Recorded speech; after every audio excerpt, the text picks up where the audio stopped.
28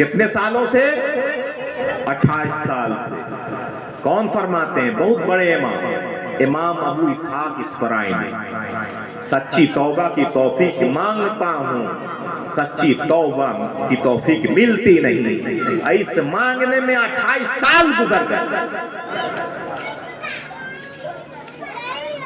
اور آپ کو ایک پل میں توبے کی توفیق ملتی ہے جب آپ غوث اعظم کے سلسلے سے مرید ہو جاتے ہیں، ہے نا؟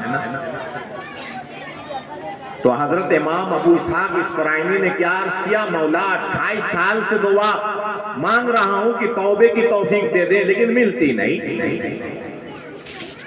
تو انہوں نے خواب میں ایک شخص کو دیکھا